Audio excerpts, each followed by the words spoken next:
Hello and welcome to Sports Fan Entertainment. As now we have the reports that were actually just confirmed by head coach Mike Vrabel that the Tennessee Titans are going to visit with DeAndre Hopkins, or I guess you could say vice versa, that DeAndre Hopkins is going to visit with the Tennessee Titans. He is flying in apparently to Nashville on Sunday. So I believe then the meeting would go down Monday, and then he would either fly out that day or the next day, something like that. And we discussed it. I mean, we kind of have just been discussing it all off season long, whether or not DeAndre Hopkins was a possibility for this team, whether it be via trade with the trade up with the Arizona Cardinals. That was kind of rumored. Nothing that was too definitive there, but that was kind of rumored.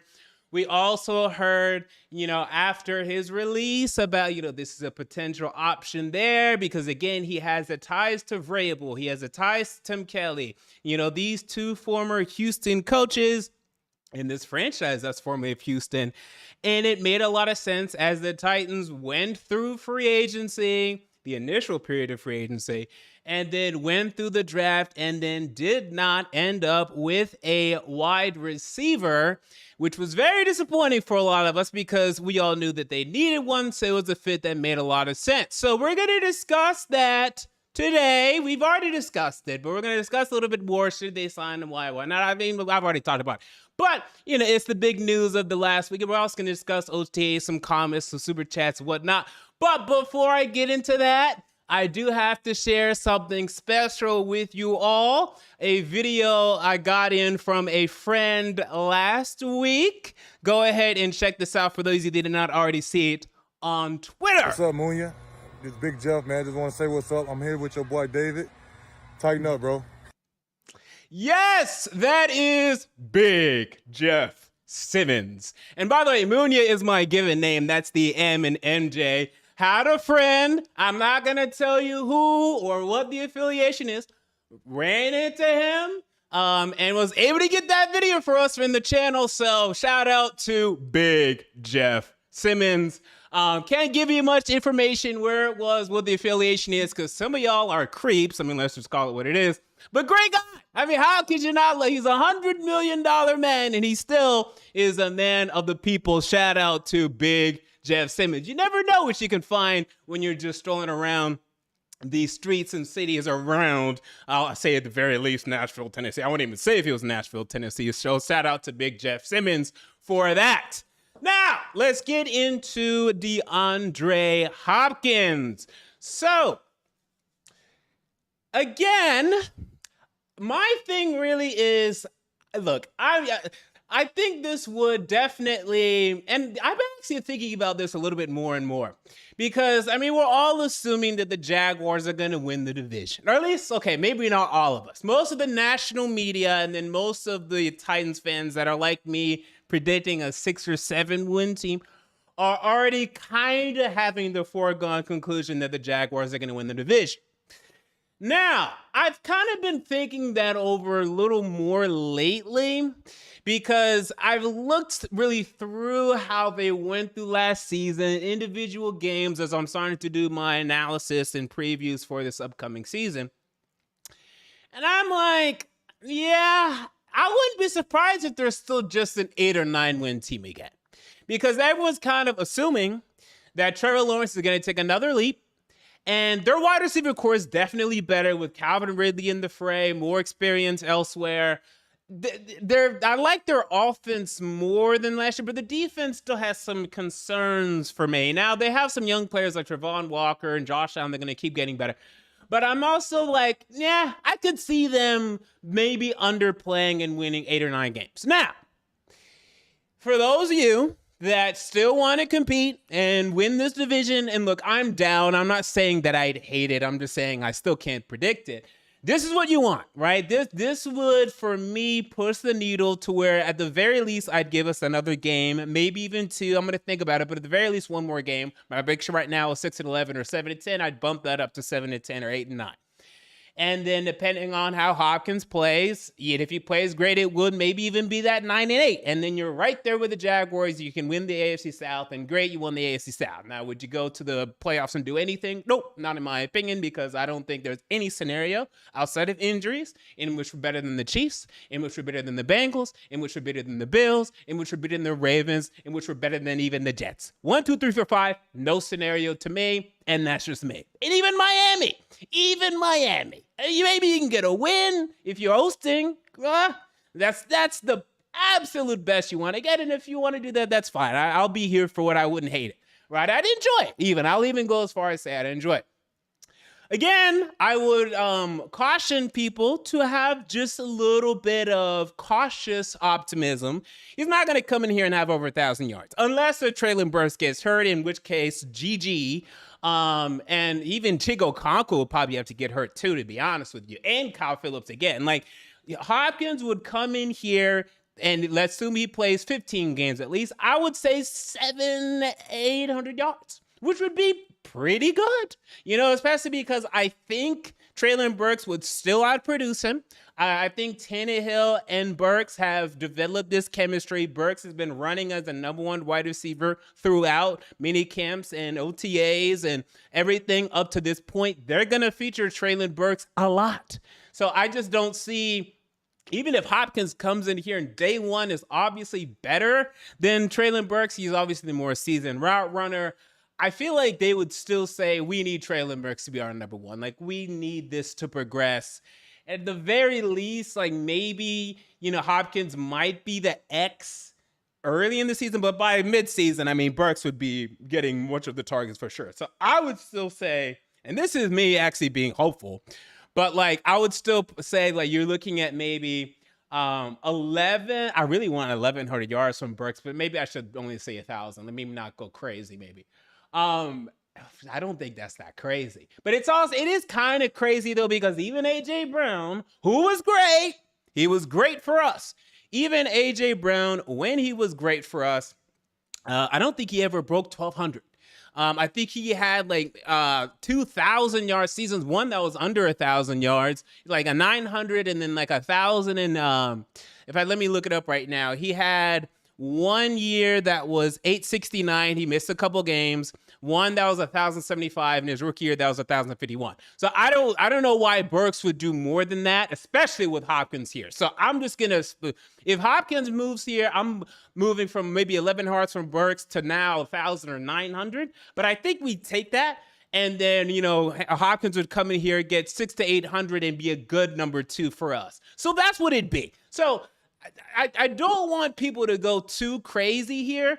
If he was in his prime, sure, then he could come in here and get 12, 13. He's not in his prime anymore. So it's just, he just turned 31 yesterday. He's someone that can come in here and definitely do things for us, but it's not going to be the overwhelming event. I think it moves the needle a game or two. And I remember when we signed Julio Jones 2 years ago, which I begged for us to do, and look, I now in hindsight, I don't like that we gave up the picks that we did, the dead cap. It is what it is. Now, look, if Tannehill doesn't choke in the playoffs, I think we're having a different conversation. But regardless, we only got 400 and something yards out of Julio Jones, minimum games, 1 touchdown. It was a waste. When we brought in Robert Woods, now luckily that was traded for only like a 5th round pick. It was a waste. Andre Johnson, I don't know why anyone expected anything from, because his last year in Indianapolis was awful. So I knew when we signed him, he definitely wasn't going to come in here and do anything. So, but it was a waste. Even as a number 5, it was like, Jesus Christ, you might as well have just gotten a young guy. Might as well have given your boy Trey McBride some more run or something. There was no point for Andre Johnson to be on the team. Eric Decker, this is what I'm expecting. And we have a track record. We bring in some veteran wide receivers that they can do fine, but don't go too crazy here if we sign them. Now, I still want to see the money on this.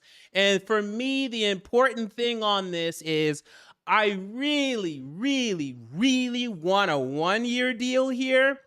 But more importantly, if it's too fine, I don't hate it because we have so much cap next year. I think it's a mistake. I think next year, his death of the year, he starts to drop down. Now you're getting 500 yards, and I don't think you should be paying him over $10 million potentially for 500 yards. And I think that's next year in 2024. I think he's giving you 500 yards. I think that's what he's going to be next year. This year, 700-800, one more year. And the next year, 500. And I'm not paying that for what this guy is going to be. And then if he's 3, okay, then I'm going to be upset. Then I'm going to be like, what? Okay, this is ridiculous. Now, hopefully that third year, there's no guaranteed money. You can just cut him anyway. And if that's the case, then I won't criticize it too much. But you got to do 2. If it's 3, it's crazy. You can't sign it to a 3-year deal. But by the end of it, he's going to be turning at the end of that, going into that year 33. Oh my goodness gracious. And again, and I love going back to this list. I'm just going to remind you, this is the list of wide receivers this season that were older than DeAndre Hopkins. Okay, this is the list that played over. I think the minimum snaps here is, I think it's, how do they rank it on here? It should be like maybe 400 yards in order to be on Pro Football Focus here. Let me see if I can find.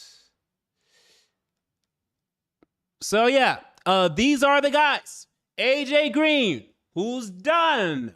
Julio Jones. And AJ Green's like retired. Like, okay. Julio Jones, who's done. Randall Cobb, who's done. Marvin Jones, who's almost done.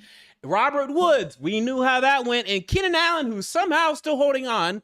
And Marquise Goodwin and Adam Thielen. I mean, you can't do more than 2 years. And even the second year, I don't want to do. I would rather go year by year. That's 100% what I would do. If it's 3 years, I think it's insanity. I think it's crazy. Hopefully that last year, no guaranteed money. It better have no guaranteed money. Second year, I would only accept it because there's so much cap room anyway. It's like, fine. I wouldn't hate it, but I wouldn't love it. Because next year he's giving you 500 yards. And that's what he's giving you. And I guarantee you of that. So we'll see. As of right now, I think I'm kind of predicting it to happen. I think right now, I feel like it is actually going to happen. I need to see another team that's involved. As of right now, we are the only team to have had him for a visit. And I think you'll see 1 or 2 more, but it makes sense. He's going to get volume. The Bills aren't going to do it. I think the Chiefs are comfortable. I don't know why they haven't already had a visit with him yet. They have some cap issues, so I don't expect it from the Chiefs. You might see, apparently maybe even Houston might have been interested, or at least he was interested in Houston again. Him and James Harden, they just can't get over H-Town, man. I got to go back down there and check out some of these strip clubs or something. I don't know what's going on down there. Why are these guys wanting to go back there? And yeah, I mean, maybe the Patriots, I heard maybe, but I don't know why they do it. I like their wide receivers right now. They're actually pretty decent. So we're going to see on this, but it's definitely something to watch. So for those of you that wanted this, I would definitely continue to monitor this. So after that, some other Tennessee Titans headlines that I want to discuss. Again, Burks and Okonkwo are looking good. Now, good enough to, excuse not getting a wide receiver up to this point? No. And even if we get Hopkins, some people, I saw a tweet or two, well, this was their master plan all along to wait for DeAndre Hopkins. Well, that's a terrible plan. If that's the truth, what an awful plan. It's a terrible plan. Yeah, it should not have been your plan. But, whatever. But they're looking great in camp. Again, Burks, I think he's just in better shape. He's getting used to the league. Okonkwo's making plays. You got to pick up Okonkwo. If you're one of those guys that you don't love taking tight ends early, you don't want to spend a high pick on Kelsey or Kittle. Okonkwo, to me, is a really good-looking tight end, 9, 10, 11, 12. Okay, I am liking Chig Okonkwo in that range. He's going to get some volume. And he's really showing effort. He looks in great shape. I think that's something definitely to look out for. So I like hearing that. Skoronski's still looking good. Tannehill's looking decent. Will Levis. Will Levis had, a poor practice. What was it, last week? And I'm not going to harp on this, but this is my point. I didn't care whenever he threw that wild pass in rookie minicamp. I don't care because he's going to have some bad practices. Why do I know this? Because I watched his tape. How incredible. Isn't that just so crazy? Why would I watch a prospect's tape? Why would that give me any indication of that what he's going to do on the practice field? From time to time, he's going to look great, and from time to time, he's going to struggle. His accuracy was awful one day. It was only one day. I care about what he does on the field, and that's what I'm going to continue to care about. But he's been looking better since then. Willis hasn't looked bad yet. He hasn't looked great. He hasn't looked bad yet. Tannehill still looks like the best option, for sure. He has the most command of the offense. Christian Fulton. Where the hell is Christian Fulton? Where in the world is Christian Fulton? I don't know. Mike Vrabel was asked by Paul Kuharsky about this. What's going on with him? Kuharsky shut him down. So we don't know if Fulton's injured. It sounds like he's still been in team meetings, so he sounds like he might be. But this is not looking good for Christian Fulton's future prospects for this team. So you might want to start going ahead and moving on in your head about who's going to be this team's number one cornerback moving forward. Unfortunately, Caleb Farley can't stay healthy himself, so that's just great. But Molden is back, so yay, although we're playing him as safety. And again, I'm like, well, great, because sure, I'm happy with him playing a little versatility, but we still need corners. Like, our corners are still not good. So I still want to see Molden at corner because we're still not good at corner. And we didn't draft a corner. So we still need Molden at corner. So that's what's going on with that. And that's about it. I mean, that's really been most of the headlines that are this mandatory. Oh, and Byard back. Right? Byard's here. He's looking good defensively. It looks like, you know, whatever qualms that he might have had, maybe he didn't have them or he's over them. He just didn't want to show up for the involuntary, but now that it's, for the voluntary, but now that it's mandatory, he's there and he's looking good. So that's why you keep him, by the way. Anyone saying, oh, just trade Kevin Byard. Well, he looks great. He looks like our best defender. Oh, maybe it's because he's our second best defender behind Jeffrey Simmons. So, of course, he's going to look like our second best defender. So, that's going to do it for me here today. Mandatory minicamp headlines and DeAndre Hopkins to visit the Tennessee Titans. What do you guys think? Should the Titans sign DeAndre Hopkins? Will this get done? Should it get done? Comment down below. I want to know. If you enjoyed the video, make sure to like, comment, and most importantly, to subscribe. Until next time, this has been MJ of Sports Fan Entertainment, and I'm out. See you all later.